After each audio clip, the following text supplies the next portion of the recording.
എല്ലാവർക്കും നമസ്കാരം.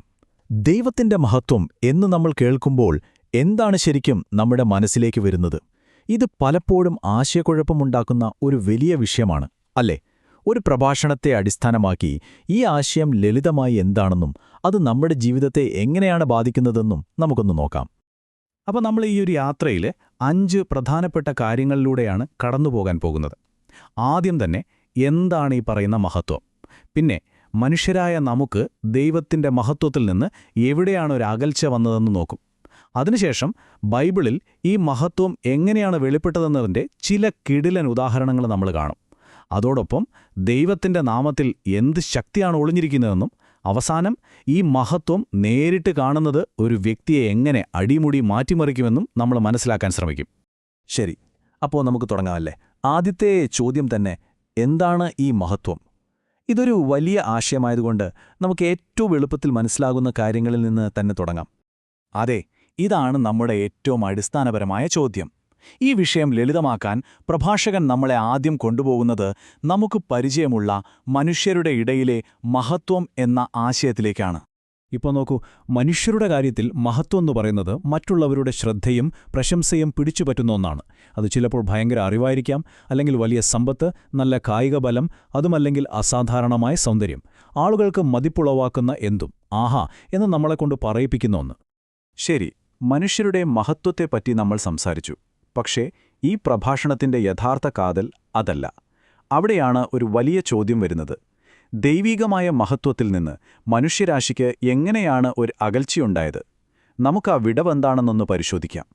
അപ്പോൾ ഈ ഒരു അകൽച്ചയ്ക്ക് കാരണം എന്താണെന്ന് ബൈബിൾ വളരെ വ്യക്തമായി പറയുന്നുണ്ട്. റോമർ 3:23 പറയുന്നത് പോലെ, പാപം കാരണം മനുഷ്യർക്ക് ആ ദൈവ തേജസ് അല്ലെങ്കിൽ മഹത്വം നഷ്ടപ്പെട്ടു. ഇതാണ് ഈ വിഷയത്തിന്റെ എല്ലാം അടിസ്ഥാനം. ഇവിടെയാണ് പ്രഭാഷണത്തിലെ ഏറ്റവും പ്രധാനപ്പെട്ടൊരാശയം വരുന്നത്. ഒരു ഉപമ പോലെയാണ് ഇത് വിശദീകരിക്കുന്നത്. നമ്മളിലുള്ള ഗുണങ്ങളെല്ലാം, അതായത് നമ്മുടെ അറിവ്, സ്നേഹം, ശക്തി, ഇതൊക്കെ വെറും കുറേശ്ശെ മാത്രമാണ്. എന്നാൽ ദൈവത്തിന്റെ മഹത്വം എന്ന് പറയുന്നത് ഇവയുടെയെല്ലാം പൂർണ്ണമായ, സമ്പൂർണമായ രൂപമാണ്. നമ്മുടെ അറിവും സ്നേഹവുമെല്ലാം ആ പൂർണ്ണതയുടെ ഒരു ചെറിയ ഭാഗം മാത്രം. അപ്പോൾ സ്വാഭാവികമായും ഒരു ചോദ്യം വരും, ഈ പറയുന്ന മഹത്വം വെറുമൊരു തിയറിയാണോ? ഒരിക്കലുമല്ല.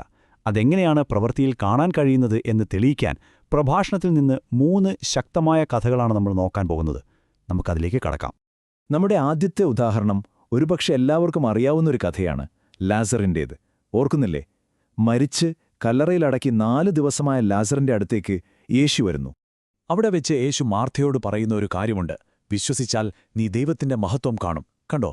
ആ അത്ഭുതം വെറുമൊരു സൗഖ്യമാക്കലായിരുന്നില്ല, മറിച്ച് ദൈവത്തിന്റെ മഹത്വം എന്താണെന്ന് ആളുകളെ കാണിച്ചു കൊടുക്കാനായിരുന്നു. ആ സംഭവം കണ്ടിട്ടാണ് പലരും യേശുവിൽ വിശ്വസിച്ചത്. ഇനി നമുക്ക് രണ്ടാമത്തെ കഥയിലേക്ക് പോകാം. ജന്മന കാഴ്ചയില്ലാത്തൊരു മനുഷ്യന്റെ കഥയാണിത്. അപ്പോൾ ശിഷ്യന്മാർക്കൊരു സംശയം: ഇയാൾ ചെയ്ത പാപമാണോ അതോ മാതാപിതാക്കൾ ചെയ്ത പാപമാണോ ഈ അവസ്ഥയ്ക്ക് കാരണം? അവിടെയാണ് യേശു കാര്യങ്ങൾ മാറ്റിമറിക്കുന്നത്. ഇത് പാപം കൊണ്ടല്ല, മറിച്ച് ദൈവത്തിന്റെ പ്രവൃത്തി വെളിപ്പെടാനാണ് എന്ന് പറയുന്നു. അതായത് ആ മനുഷ്യന്റെ കുറവ് ദൈവത്തിന്റെ മഹത്വം കാണിക്കാനുള്ള ഒരു വേദിയായി മാറി. എന്തൊരു ആശയമാണല്ലേ അത്! ഇനി മൂന്നാമത്തെ ഉദാഹരണം നോക്കാം. ഇസ്രായേൽ ജനതയെ നയിച്ച മോശയെപ്പോലെ വലിയൊരു നേതാവ്. അദ്ദേഹത്തിന് പദവിക്കോ അധികാരത്തിനോ ഒരു കുറവുമുണ്ടായിരുന്നില്ല. എന്നിട്ടും ഇതിനേക്കാളൊക്കെ വലുതായ ഒന്നുണ്ടെന്ന് അദ്ദേഹത്തിന് അറിയാമായിരുന്നു. അതുകൊണ്ടാണ് അദ്ദേഹം ദൈവത്തോട് ചോദിക്കുന്നത്, ദയവായി അങ്ങയുടെ മഹത്വം എനിക്ക് കാണിച്ചു തരണമേ എന്ന്. കണ്ടോ? ഏറ്റവും ശക്തനായ മനുഷ്യൻ പോലും ആ മഹത്വത്തിന് മുന്നിൽ എത്ര ചെറുതാണെന്ന് തിരിച്ചറിയുന്നു. ആ മഹത്വം കാണുന്നതാണ് ഏറ്റവും വലിയ അനുഭവം. ദൈവമഹത്വം വെളിപ്പെടുന്നത് ഇതുപോലുള്ള വലിയ അത്ഭുതങ്ങളിലൂടെ മാത്രമല്ല. പ്രഭാഷണത്തിന്റെ അടുത്ത ഭാഗം നമ്മളെ കൊണ്ടുപോകുന്നത് വേറൊരു തലത്തിലേക്കാണ്. അതായത് ദൈവത്തിന്റെ നാമത്തിൽ തന്നെ ആ മഹത്വം എങ്ങനെ അടങ്ങിയിരിക്കുന്നു എന്ന് നോക്കാം. ഓർക്കുന്നില്ലേ? 70 ശിഷ്യന്മാർ സന്തോഷിച്ച് തിരിച്ചുവന്ന് പറയുന്നൊരു കാര്യമുണ്ട്: കർത്താവേ, അങ്ങയുടെ നാമത്തിൽ ഭൂതങ്ങൾ പോലും ഞങ്ങൾക്ക് കീഴടങ്ങുന്നു. ഒന്ന് ആലോചിച്ച് നോക്കൂ, നമ്മുടെയൊക്കെ പേരിന് അങ്ങനൊരു ശക്തിയുണ്ടോ? ഇല്ല. അപ്പോൾ പ്രഭാഷകൻ പറയുന്നതെന്താ? ശക്തി സംസാരിക്കുന്ന ആളിലല്ല, പിന്നെയോ വിളിച്ചപേക്ഷിക്കപ്പെടുന്ന ആ നാമത്തിലാണ്. ഓക്കേ, നമ്മൾ ഇത്രയും നേരം ദൈവമഹത്വം എന്താണെന്നും അതെങ്ങനെ വെളിപ്പെടുന്നു എന്നും ഒക്കെ കണ്ടു. ഇനി നമ്മൾ എത്തുന്നത് ഏറ്റവും പ്രധാനപ്പെട്ട ചോദ്യത്തിലേക്കാണ്. ഒരു വ്യക്തി ഈ മഹത്വം ശരിക്കും കണ്ടാൽ, അനുഭവിച്ചാൽ, അയാൾക്ക് എന്ത് സംഭവിക്കും? ഇതാണ് നമ്മുടെ അവസാനത്തെ ഭാഗം. പ്രഭാഷണം പറയുന്നതനുസരിച്ച് ഇതൊരു 3 ഘട്ടങ്ങളായുള്ള മാറ്റമാണ്. ഒന്നാമത്, നമുക്ക് താഴ്മ വരും. നമ്മുടെ യഥാർത്ഥ അവസ്ഥ നമ്മൾ കാണും. രണ്ടാമത്, അതിൽ നിന്ന് യഥാർത്ഥ വിശ്വാസമുണ്ടാകും. മൂന്നാമത്തേതും ഏറ്റവും പ്രധാനപ്പെട്ടതും, നമ്മുടെ പഴയ ഞാൻ അവിടെ ഇല്ലാതാകും. ഒരു രൂപാന്തരം സംഭവിക്കും. ആ ആദ്യത്തെ പോയിന്റായ താഴ്മയ്ക്ക് ഏറ്റവും നല്ല ഉദാഹരണമാണ് പത്രോസ്. ആ അത്ഭുതകരമായ മീൻപിടുത്തം കണ്ടപ്പോൾ, ആ മഹത്വത്തിനു മുന്നിൽ നിന്നപ്പോൾ പത്രോസ് എന്താ പറഞ്ഞത്? കർത്താവേ, എന്നെ വിട്ടുപോകണമേ, ഞാൻ പാപിയാണ് എന്ന്.